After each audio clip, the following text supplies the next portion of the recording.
Ամենավտանգավոր դիրքը գլխուղեղի աշխատանքի համար։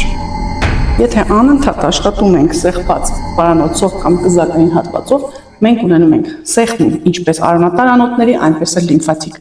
Ինչպես արյունը չի մատակարարվի գլխուղեղ, այնպես էլ չի հեռացվի տոքսիկ արգասիքը օրգանիզմից ու հատկապես գլխուղեղից։ Արդյունքում գլխացավեր, ճնշման տատանումներ, գլխապտույտներ, տեսողության վատացում, ականջում խշշոց, կոկորդում սպազմեր, շնչառքելություններ, իսկ ցանկը իսկ կարող եմ անվերջ թվարկել։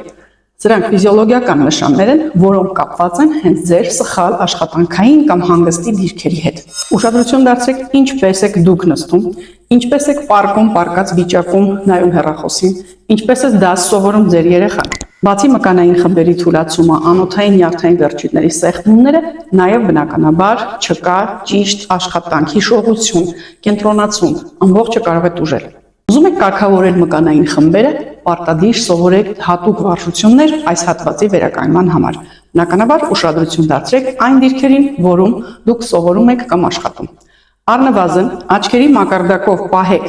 ձեր համակարգիչը, ձեր գադջետը, հեռախոսը մոտավորապես 30-40 սանտիմետր հեռավորության վրա։ Բնականաբար դա դժվար է, եթե ուզում եք հանգստանալ, բայց նաև այս դիրքը հնարավորություն չի տա ժամերով մնալ հեռախոսի մեջ։ Եթե ձեզ մոտ նկատում եք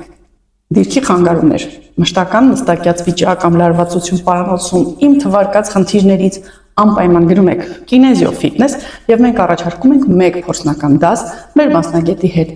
որը հնարավորություն կտա նախ զգալ ինչպես կարելի է կարգավորել մկանային խմբերը, այնպես էլ ուղղորդել թթվածինը դեպի համապատասխան հատվածներ գլխուղեղի, նաեւ մաքրել տոքսիններից, որը սպազմերի հիմնական պատճառն է դառնում։ Գրեք ֆիթնես բառը եւ մեր մասնագետները ձեզ կտան հնարավորություն անվճար դասի։